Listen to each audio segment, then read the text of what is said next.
Hello guys and welcome back to another video here on Midwest Coasters. My name is Anderson. Today we're going to be looking at how the Invert changed the coaster industry. Let's get to it. The coaster industry in the late 1980s and 1990s was flat, not too much had changed. Arrow had created a new model in 1981 called the suspended coaster. The Bat at Kings Island was the first installation, and it was the first of its kind. In the shadows of falling darkness, wings of the night creature await their silent signal from the moon. Darting madly through a starless sky, the frenzied flight of the bat takes you by surprise and leaves you breathless, hanging in midair, captured alive by the bat. As such, it was kind of a technological nightmare, but had begun to develop with the second and third iteration. Named the Big Bad Wolf at Busch Gardens Old Country and XLR8 at Six Flags Astroworld. When we come up with an idea for a new thrill ride, or screen maker, if you will, such as a suspended coaster, one of the first things that we do is that we come up with an artist's conception of the ride.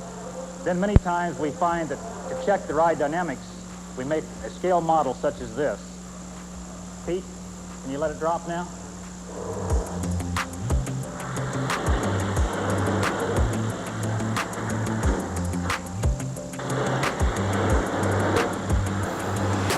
The continuation of development continued with the separation of Geo Vanilla and creation of B&M, who sought to improve the growing industry. In 1990 they did, with their first coaster, a stand-up coaster, Iron Wolf.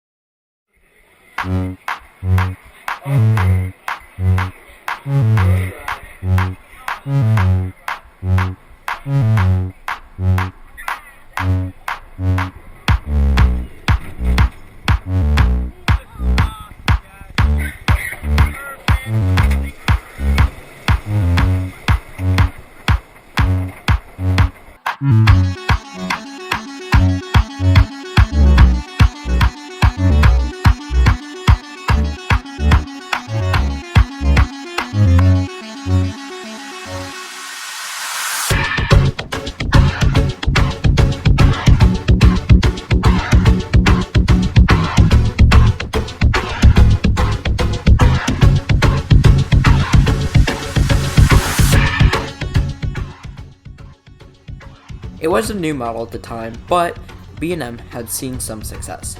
The following year they built Vortex, which was another standout coaster in 1991, and sought to make a name for themselves with something new. And they did just that.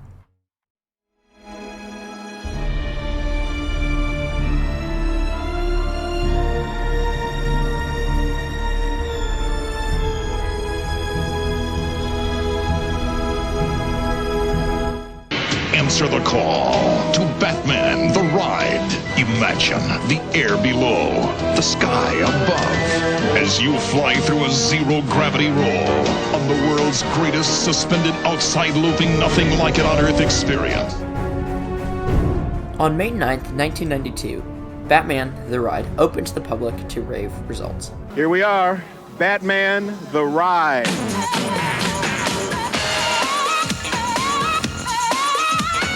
Now check this out.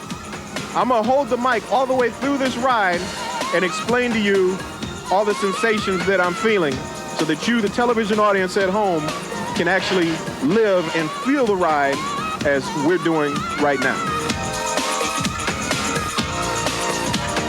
Hey, now wait a minute. Okay, here we go, folks. Hold on, I gotta hold on to this microphone. I don't know whether I'm gonna be able to do this. Here we go. Oh, wow!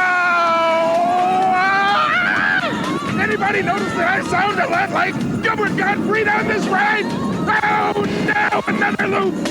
Batman the Ride covers more than a half mile of track in about 2 minutes. Even with a long wait, riders felt it was worth it.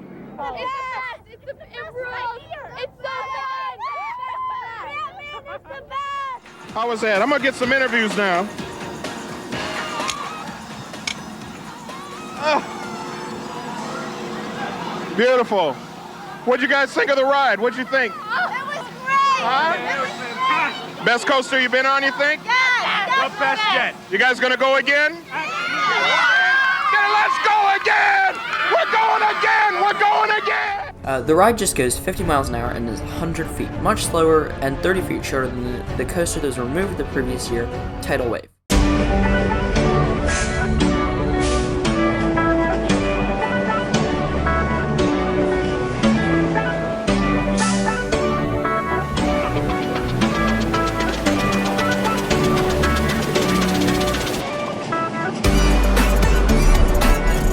Even still, the ride became a hit at the park, and a hit in the industry.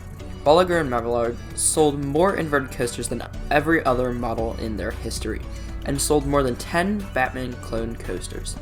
But the ride hasn't seen a success for just the ride, but also for the theme. The ride has a fairly large queue containing 3 main sections, and a bat cave for the station, but the theme goes even deeper than that. The queue starts with the stunning Gotham City Park, a short queue with plants and a few stones found in that queue. The first stone, and the most important, explains how Bruce Wayne, aka Batman, has donated money for the stunning park, showing how Bruce Wayne is dedicated to cleaning up the city. Now we move on to the section, which is Gotham City Public Works. We enter a dirty section under the streets, with a crashed police car, trash everywhere. On second thought, maybe that's not theming, and overall a loud and gross environment. Then we enter the third section, a sewer, with dripping noises that are really annoying, and loud noises. This section is an environment who, for some, can feel claustrophobic. We walk through the gross and super hot sewers of the city before emerging in the glorious Batcave. We strap up and head our way. The path goes from a lively park to a disgusting sewer, and realize we need to help Batman make Gotham a better place. The ride, as I think, is to take Bruce's hand and help fight the crime. We emerge from the ride and take a short walk before coming back to the nice plaza where we stand. We helped Batman, we helped save the city. Overall, this queue is amazing, a combination of just enough creepiness and the right amount of Batman theming. Overall, the park successfully themed this ride without breaking the wall. But the big draw for this ride is the ride.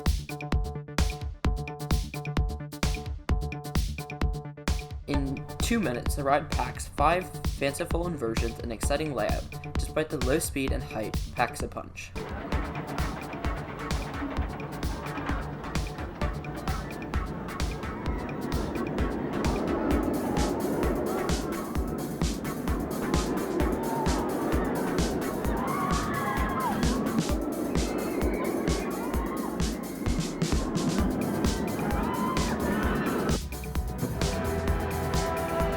Fireworks erupted in the sky over the Six Flags Great American Theme Park near Chicago to herald the marriage of movies and merriment. Batman the comic book hero has inspired Batman the Ride. It's the world's only suspended outside looping thrill ride. Park guests hang below the track in high-speed chairlift type vehicles, similar to what you'd find at a ski area, as they whirl over and around Gotham City. One rider said, "It felt like being in the cockpit of a jet fighter plane." Adding to the thrills is something called the Heartline Spin, a 360-degree roll at 0 gravity. Batman the Ride covers more than a half mile of track in about 2 minutes. Riding an airborne Batmobile is all made possible because the Six Flags theme park recently joined the Time Warner Entertainment family.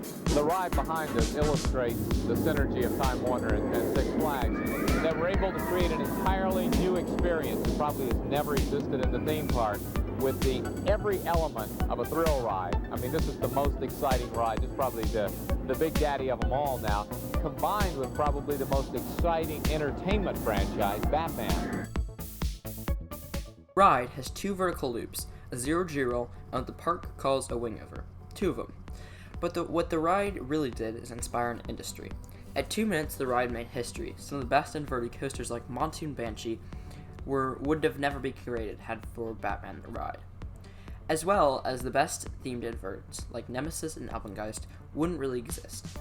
I think what this ride did can't even be measured. I think rides like Journey to Atlantis by Mach were inspired through the innovation of the invert, and Busch Gardens, who themes to perfection, were inspired by the good theming for low cost. While Batman the Ride is a coaster that is small apples compared to Fury 325 Orchards of today, the ride was influential in all aspects to the industry, and that's why I think Batman the Ride is the ultimate coaster that changed an industry. If you guys haven't watched other videos here on this channel, I recommend you do so, as it really does help us out. And if you want to subscribe, hit that bell icon. It all helps with the channel, and I really appreciate it. Go check out our Instagram, just go check out my podcast, the link will be in the iCard above. And thank you guys for watching this video. I'll see you guys in future videos.